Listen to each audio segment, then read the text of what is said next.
Esse talk show de hoje é especialmente dedicado à saúde masculina, porque o mundo todo faz o Novembro Azul, que é uma campanha iniciada na Austrália, se não me engano, em 2003, e a Sociedade Brasileira de Urologia e toda a área de saúde adotou, incorporou essa campanha de alerta. Então, bem-vindos. Eu quero começar com um dado assustador, que os dois podem falar um pouco sobre o câncer de próstata. O câncer de próstata chega a atingir mais de 65 mil homens no ano de 2014, sendo que de 12 a 13 mil desses chegarão a óbito, ou seja, morrerão. Esse é um dado do Instituto do Câncer. Isso procede e o que a gente faz com esse dado? Ele é positivo porque os homens estão indo mais ao urologista, isso é preocupante mais do que devia. Queria a palavra de cada um, por favor. Bem, boa tarde. Boa tarde, Silvio. Boa tarde a todos. Boa tarde. Esse dado realmente são dados do INCA, é uma estimativa para 2014. São cerca de 69 mil casos a incidência e cerca, como você falou, de 13 mil mortes. Desse total, apenas que procuram o urologista nessa faixa etária, no Brasil ainda só 32%. Então, é um dado, na minha opinião, bastante preocupante, porque a gente ainda tem muitos casos a serem diagnosticados. E o problema no Brasil, em comparação ao restante do mundo, é que os diagnósticos ainda são feitos numa fase tardia. Então, ainda é preciso a conscientização da população, principalmente acima dos 50 anos, os homens, e também as mulheres ajudarem a levar os seus maridos ao médico. Mais uma para nós, hein, gente? Doutor Silvio. Boa tarde. Isso que o doutor Bruno falou é muito importante, porque ao longo dos anos vem mudando, vem melhorando, felizmente, a aceitação do homem a procurar o consultório para fazer essa prevenção. Mas ainda é muito aquém da necessidade, né? Esse número, essa estimativa do INCA de 69 mil novos casos no ano de 2014 é muito grande, né? E a gente sabe da importância dessa busca precoce da doença, porque é quando você tem a maior chance de cura, de tratamento, né? Se a gente esperar a manifestação da doença, a chance de cura já diminuiu significativamente. Obrigada. Então, quem estiver aqui presente, Alice está com o microfone, pode perguntar à vontade, mulheres. Eu quero fazer uma pergunta que me fizeram numa das entrevistas. Uma paciente perguntou: a próstata, doutor Silvio, é um órgão, é uma glândula? O que é a próstata?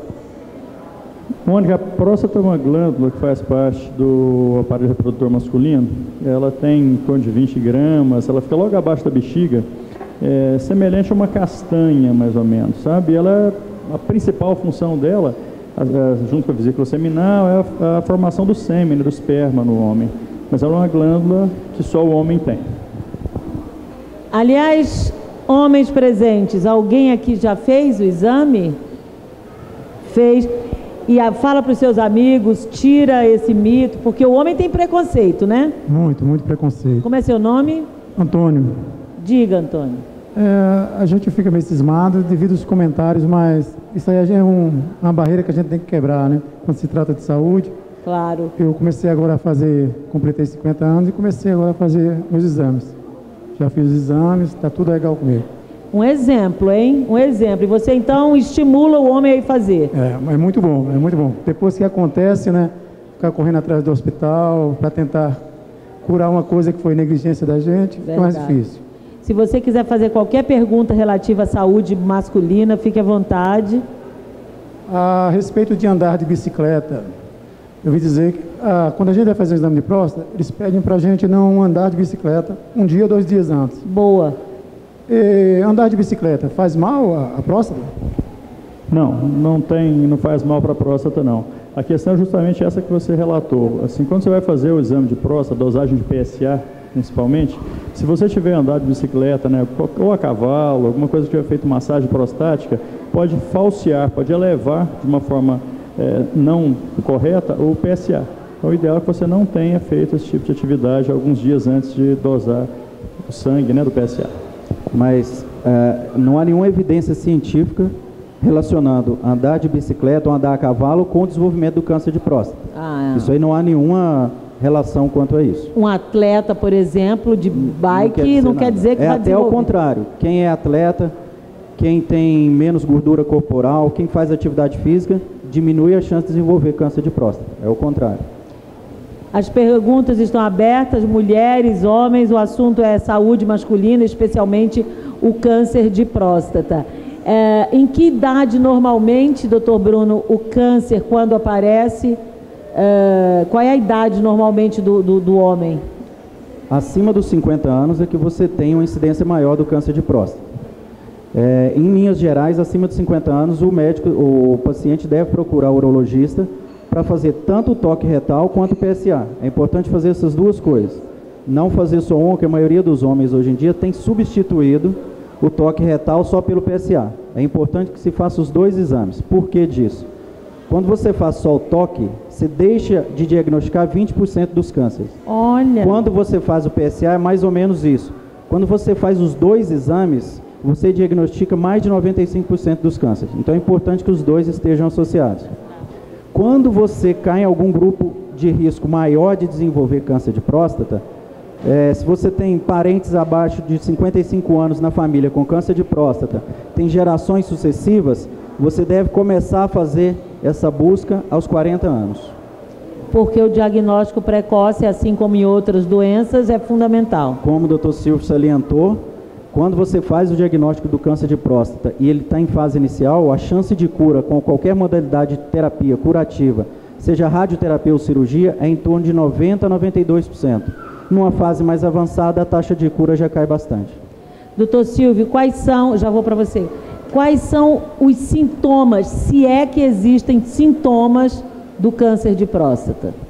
Bom, Mônica, nessa fase em que a gente gostaria de diagnosticar os cânceres de próstata, ou seja, naquela fase curável, não existe sintoma algum. Quando esses sintomas se iniciam, normalmente o estágio é mais avançado, a chance de cura diminuiu, e o que normalmente poderia acontecer são sintomas urinários, dificuldade para urinar, sangue na urina, e sintomas das metástases, como dores ósseas, fraturas ósseas. Certo? Aí já é numa situação um pouco mais complicada. Já é mais complicado.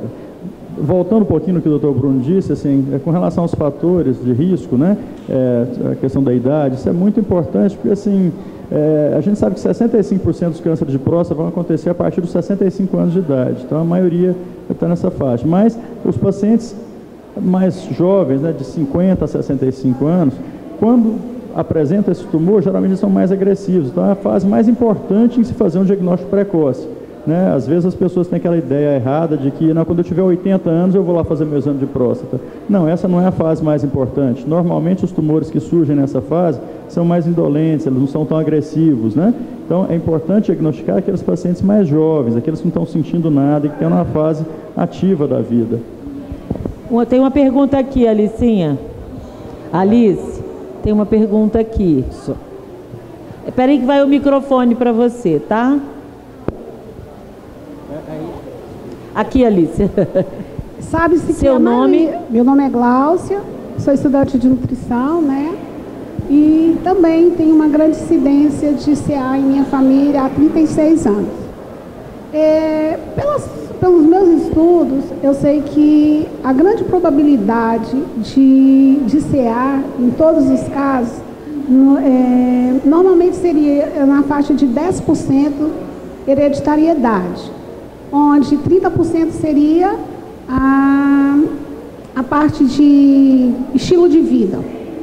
Aí eu te pergunto aos senhores, né? Como seria e como estaria dentro do patamar a reincidência, a hereditariedade do câncer de próstata no homem? Okay. E por que existe essa necessidade, vamos dizer, esse preconceito do homem, né, em fazer o exame, porque normalmente se já diagnostica pelo PSA e o exame De toque, né? Onde um complementa o outro. Porque existe o preconceito. E porque tanto existe o preconceito, sendo que nós mulheres sempre fomos educadas a nos cuidar desde a adolescência. Você já disse tudo, mas vamos lá. Eu vou começar pela segunda pergunta, que eu me lembro mais. É o seguinte, vamos fazer um estudo comparativo. Se você for olhar no Japão, a faixa etária, a expectativa de vida acima de 100 anos, já começando a te dar a resposta. Você tem 55 mil pessoas acima de 100 anos no Japão. 48 mil são mulheres. Nós estamos falando só de um fator que é da procura ao auxílio médico. No Brasil, acima de 100 anos, devido ao censo de 2010, nós temos cerca de 25 mil acima de 100 anos. 16 mil são mulheres. É claro que são vários fatores associados a essa maior longevidade das mulheres, mas também, principalmente, a procura do serviço médico. Então, esse é um ponto.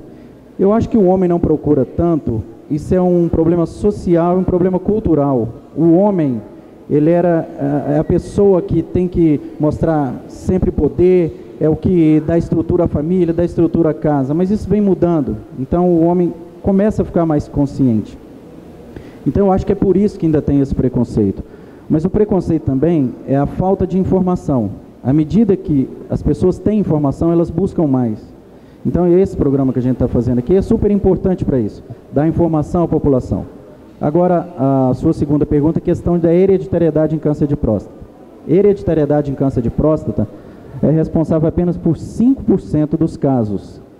Como que eu vou saber se na minha família... Aí você tem que levar em conta vários fatores. Você teve 3 gerações sucessivas de câncer de próstata na família, avô, pai e filho, você já se enquadra no câncer hereditário. Você tem 2 pacientes com câncer de próstata abaixo de 55 anos, já é outro fator. Você tem 3 ou mais parentes diretos de primeiro grau, que a gente fala, é pai ou irmão com câncer de próstata. São esses 3 fatores que te colocam como característico de ter um câncer de próstata hereditário. Grupo de risco. No grupo de risco. E tem que ficar alerta a isso, porque se você enquadrar nesse grupo, você tem chance de 50% de desenvolver um câncer de próstata. Nossa, é muito alto, né? Doutor, alguma pergunta mais? A senhora, por favor, seu nome? Meu nome é Ana. Oi, Ana, faça a sua pergunta. Eu gostaria de saber se os pacientes renais, os diabéticos, os hemofílicos, se eles têm mais probabilidade de desenvolver o câncer de próstata, porque outras doenças também eles desenvolvem com mais facilidade, né? Então eu gostaria de saber se eles se enquadram nisso.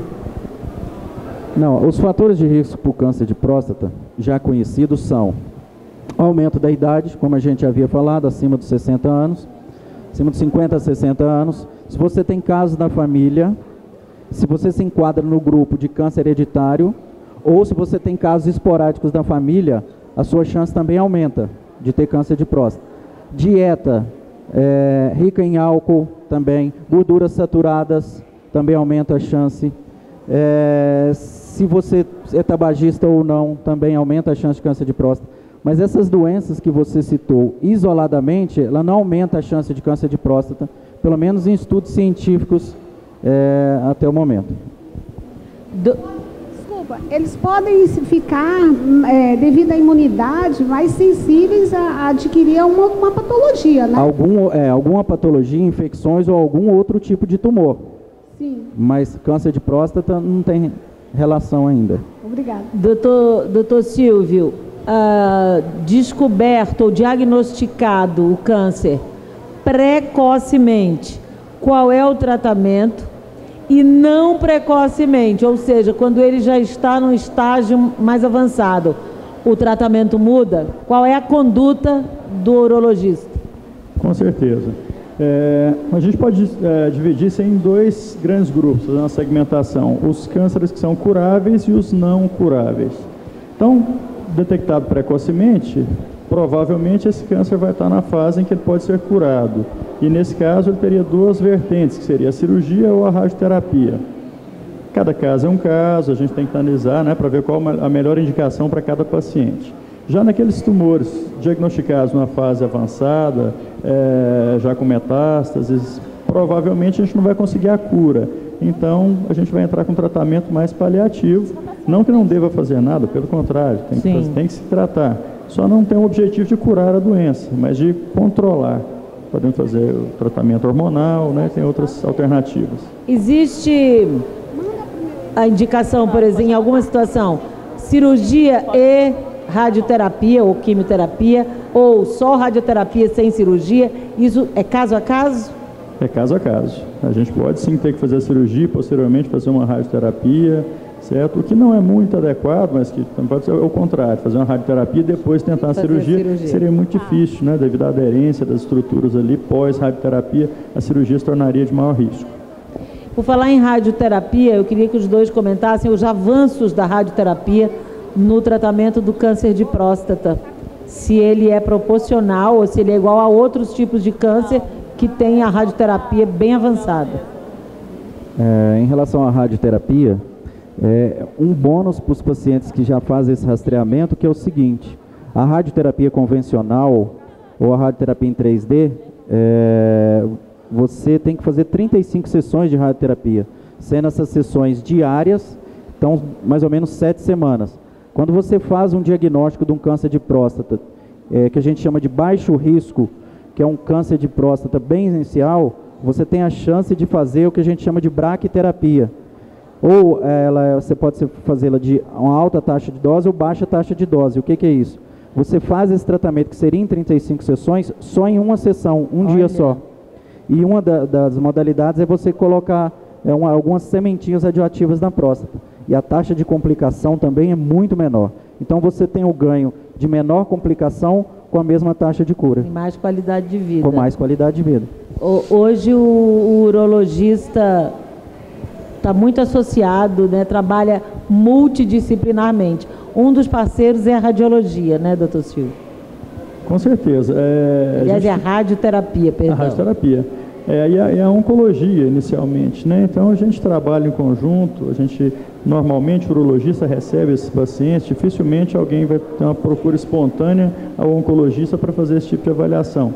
E uma vez diagnosticado, a gente, acho que em todos os centros, aqui no Hospital Anchieta, a gente tem uma proximidade muito grande entre a urologia e a oncologia, para a gente discutir esses casos e ver qual que é o melhor tratamento, né, para cada paciente.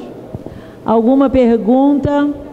Nós estamos falando hoje sobre saúde masculina, saúde do homem, especialmente sobre o câncer de próstata, tirar dúvidas, fazer suas colocações, suas observações, e uma oportunidade de conversar com dois especialistas, Dr. Silvio Moraes, urologista, Dr. Bruno Carvalho, oncologista. Gláucia, de novo. Olha, eu sou muito curiosa, sou um aprendiz e eu gostaria de saber se essa preocupação do Anchieta em promover esta pesquisa, né, o incentivo à saúde do homem, se vocês pretendem divulgar isso com maior ênfase para que o homem comece a fazer essa prevalência da patologia. Eu vou falar como comunicadora e pela Anchieta, depois eu vou pedir a palavra dos especialistas. Já percebo, como jornalista, que é muito maior hoje a informação e a abordagem do assunto. As sociedades, os sindicatos, as especialidades estão muito envolvidas no assunto.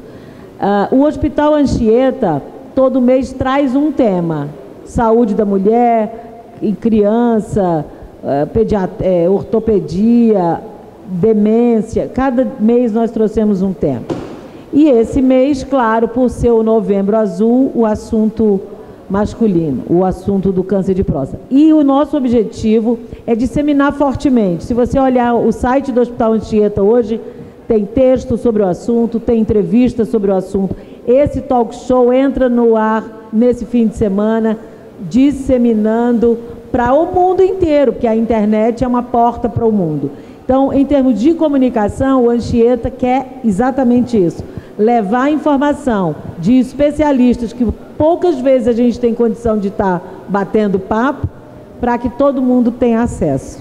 Aí eu quero saber como é que está a questão da especialidade. Como é realmente um interesse divulgar? A coisa está crescendo? A divulgação com informações sobre os diversos tipos de câncer, e principalmente, como a Mônica falou, agora, Novembro Azul, sobre o câncer de próstata, sempre foi fomentado isso no Hospital Anchieta. O Hospital Anchieta sempre foi vanguarda em fomentar o conhecimento.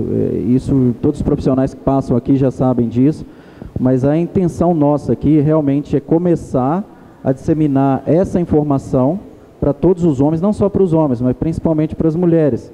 Porque, segundo outro dado da literatura, 50% dos homens que vão ao urologista são levados pelas mulheres. Então é importantíssimo a mulher ter essa informação também. Assim como no Outubro Rosa a gente deu informação para as mulheres, mas tinham muitos homens aqui e eles levavam essa informação para casa. Então o conhecimento vai disseminando. E agora através da internet, mais ainda. Essa é a intenção. Doutor Silvio. Aliás, a Sociedade de Urologia é muito engajada também, né? Sim, sim. A sociedade está participando intensamente, né, desse movimento. Mas com relação à nossa participação, eu queria dizer que o que o Hospital Anchieta faz é fazer o seu papel. Quer dizer, nós somos uma gotinha aqui no oceano, mas a gente tem que fazer o nosso papel nessa divulgação, nessa conscientização, nessa estimulação, nesse estímulo maior ao homem, procurar a fazer essa prevenção. Como você mesmo citou no início, a mulher vai ao médico, faz seus exames já, né, há anos e sabe disso. Ela sabe que isso é uma coisa normal. E o homem, até então, por uma questão cultural, ele tinha um certo preconceito, uma certa resistência, que felizmente hoje, a nível mundial, isso está melhorando. Então é importante que cada instituição, né, faça isso, faça a sua parte, e o Anchieta nunca se negou a cumprir esse papel. Eu queria abrir para as mulheres também. Meninas, vocês que estão aqui, vocês incentivam os parceiros, os irmãos, os filhos a buscarem um urologista, fazerem o exame de próstata para identificar ou para fazer o check-up? Então está aberto aqui. Se você que está sorrindo, me conta, você incentiva, você é daquela que fala, vamos lá? Com certeza. Sempre incentivei ele aí, né? E agora resolveu realmente fazer os exames todos, né? Então, Antônio, já sei de onde vem a sua atitude. A mulher, como é seu nome? Sônia. Sônia, você acha que a mulher tem esse papel importante? Bem, eu acredito que sim, porque a gente se preocupa mais, né? E eles relutam muito aliás, independente de qual seja assim a consulta, eles estão sempre relutando, né? Então, sem dúvida, e o preconceito, como ele mesmo disse. Exatamente, mas ele já superou isso. Ele falou aqui para nós, achei que foi muito bacana. Obrigada, viu, Sônia? Lembrando que nós estamos no site do Hospital Anchieta, hospitalanchieta.com.br, e o site do Viver em Brasília, que é o viverembrasilia.com.br. Doutor Silvio, eu já escutei, já recebi e-mails de homens me perguntando: a impotência tem alguma relação com câncer de próstata? Não, a grande questão que os homens relacionam isso é por conta do tratamento do câncer de próstata, né? A gente sabe que os tratamentos curativos, como eu disse, a cirurgia, a radioterapia,